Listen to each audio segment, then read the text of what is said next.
Buenos días, mucho gusto, soy Alejandra Guevara y en este podcast les hablaré sobre cuáles son las principales consecuencias de los conflictos interétnicos actuales en África.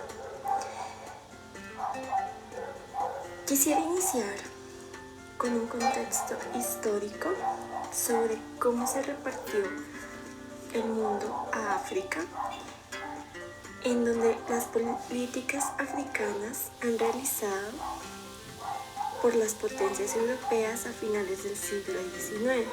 Esto condujo a una división de varias etnias entre los estados africanos.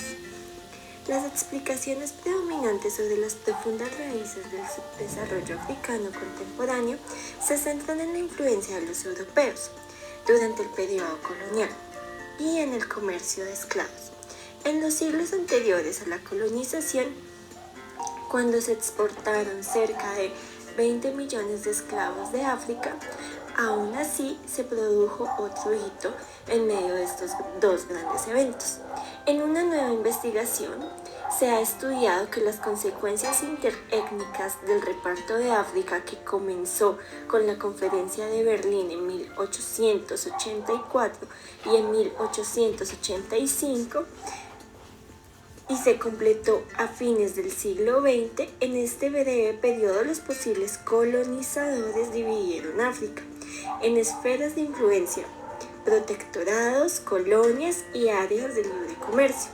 Las fronteras se diseñaron en las capitales europeas en un momento en que los europeos apenas se habían establecido en África y tenían escaso conocimiento de su geografía y de la composición étnica de las áreas cuyas fronteras estaban diseñando. A pesar de su arbitrariedad, estos límites perturbaron después de la independencia africana.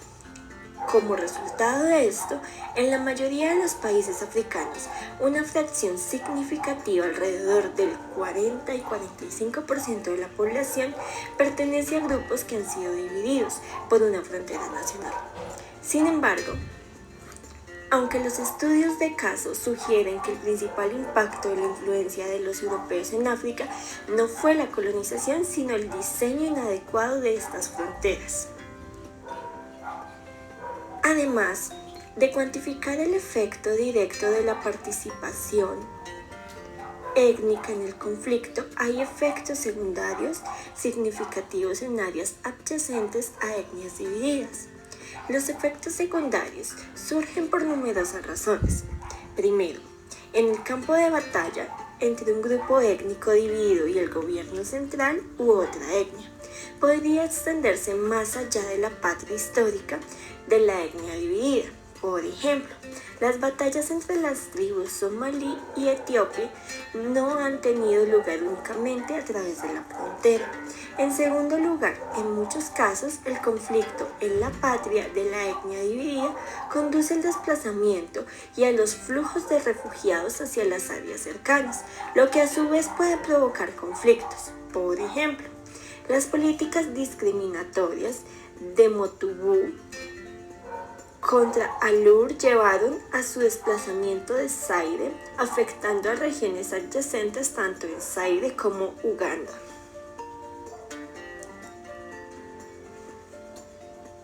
Nuestro análisis revela efectos de contagios sustanciales a las consecuencias nocivas de la participación, que no se limitan a la patria de los grupos étnicos divididos. Las áreas triviales adyacentes a la patria étnica de los grupos divididos también experimentan más guerras civiles, que tienden a durar más y a ser más devastadoras. Nuestras estimaciones implican que un grupo étnico que reside junto a una patria étnica dividida tiene un promedio del 5% más de probabilidades de experimentar un conflicto civil de uno u otro modo. Se calcula que en África actualmente hay alrededor de 25 conflictos y guerras africanas que afectan a millones de personas. Hoy nos gustaría hacer este repaso sobre estos conflictos actuales por los cuales se enfrenta el continente africano, en donde hay situaciones en donde se violan muchísimos derechos humanos en este continente, principalmente en el África subsahariana, y que afectan a la vida de sus habitantes, a su seguridad y a su futuro. Comenzamos por la Guerra Civil de Somalia. Es el conflicto que se considera en este momento uno de los más importantes, ya que lleva activo desde 1991. Hasta ahora se calcula que han muerto en torno a 1 millón de personas por causa de esta guerra. Las consecuencias directas de este conflicto armado en el Cuerno de África se une a la sequía, a la hambruna que sufre el país, y se ponen en peligro todavía más vidas, sobre todo en la población más vulnerable. Teniendo en cuenta que estos conflictos son derivados de este proceso de colonización en donde sus ideales quedaron divididos entre ellos mismos. También encontramos el conflicto Chad de Sudán, que comenzó en el 2005 cuando el gobierno de Chad declaró el estado de guerra. Se calcula que han muerto más de 7.000 personas, en su mayoría civiles inocentes, y más de 200.000 se han convertido en refugiados huyendo de este país para buscar una vida mejor. También Nigeria tiene un conflicto que lleva activo desde el año 2002, pero a partir del 2009 se ha vuelto aún más violento. Se estima que alrededor de 13.000 personas han muerto y se cree que ha generado 1.200.000 refugiados que no se sienten seguros en sus hogares y han optado por abandonar sus casas y trasladarse a otro país. Definitivamente observamos que estos conflictos afectan cada día más a su población, lo que hace que vivan con temores y decidan dejar su país. También está la Guerra Civil de Sudán del Sur, que comenzó en el año 2013 y se desarrolla con gran virulencia. El principal problema en la zona es el hambre y las diferencias étnicas que afectan a más de 2 millones de personas, la malnutrición que se sitúa en un 20%, una cifra superior declarada por la Organización Mundial de la Salud. También encontramos la Guerra Civil de Libia, que ha causado más de 4.000 fallecimientos en los últimos años y se ha extendido a Egipto, la República Centroafricana, el Congo, Etiopía, Argelia, Túnez, Burundi y Malí. También está Camerún y su crisis en las regiones anglófonas del oeste del país, que se ha convertido en una guerra civil. Las últimas medidas tomadas por su presidente no han parecido tener ninguna incidencia en su conflicto. La tensión no deja de escalar en esta zona. Y a pesar de que varias organizaciones internacionales han denunciado las grandes violaciones de derechos que se presentan en esta zona, todavía no parece tener solución.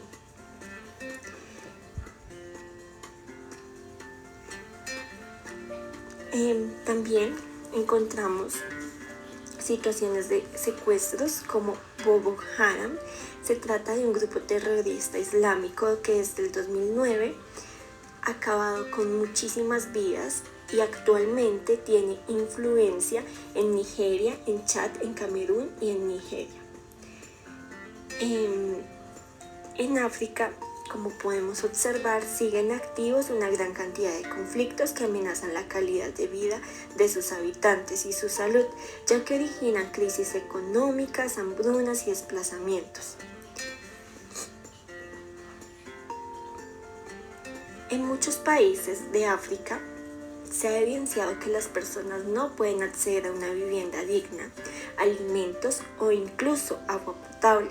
La población más vulnerable, como las mujeres embarazadas, ancianos o niños pequeños, son los que corren un mayor peligro de desnutrición.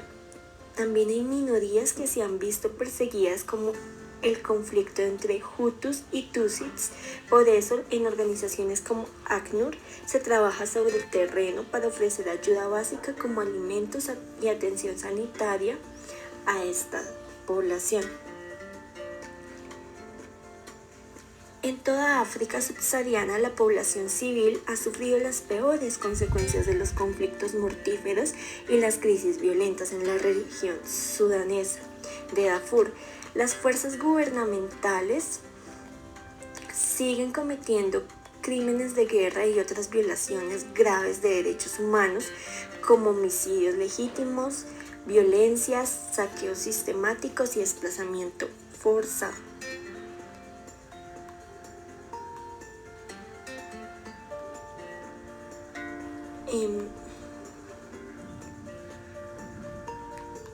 La Organización de las Naciones Unidas se ha visto preocupada por todos estos conflictos armados que se han presentado en los países africanos y ha brindado su apoyo, así como ha hecho un llamado para que se logre la paz en todas las formas de violencia. Que todos estos terribles actos trágicos deben terminar para evitar seguir perdiendo más vidas humanas. En conclusión, hemos examinado las consecuencias de un aspecto descuidado de la colonización del reparto de África, que resultó en la división de varias etnias africanas en diferentes países. Las etnias divididas han sufrido sistemáticamente más conflictos civiles en comparación con los grupos que no se han visto directamente afectados por el diseño inadecuado de la frontera. Además, mostramos que el conflicto civil no solo se concentra en la patria histórica de los grupos étnicos divididos, sino que los grupos adyacentes a las etnias divididas también tienen más probabilidades de experimentar conflictos más prolongados y devastadores. Las diferencias descubiertas en la probabilidad e intensidad de la guerra civil entre los grupos divididos y no divididos se vuelven más dramáticas cuando se observa a la luz del hecho de que estos dos grupos étnicos tienen divisiones sociales y culturales, dado los efectos de la colonización en el momento de la independencia africana. Creo que en verdad todos estos conflictos civiles y la inestabilidad social parten del origen de esta división tan cruel que tuvo el continente africano, en donde el mundo hoy en día le debe muchas cosas a África al haber causado tantos estragos en su continente, tantas divisiones, y que hoy en día, a pesar de todos los años que han pasado, se siguen viendo afectados por estos conflictos internos, por estas divisiones de ideologías, de pensamientos, de religiones, de cultura, que siguen ocasionando muchos conflictos y trayendo mucha violencia a este continente. Creo que en verdad la situación en el África es una situación que nos compete a todo el mundo por ayudarlos, porque a África le debemos demasiadas cosas. Creo que en verdad África merece un llamado de paz, merece que sus habitantes sientan tranquilidad de volver y merece ser un país que logre progresar mucho. Muchísimas gracias. Esta es mi presentación sobre mi podcast. Les agradezco mucho la atención brindada.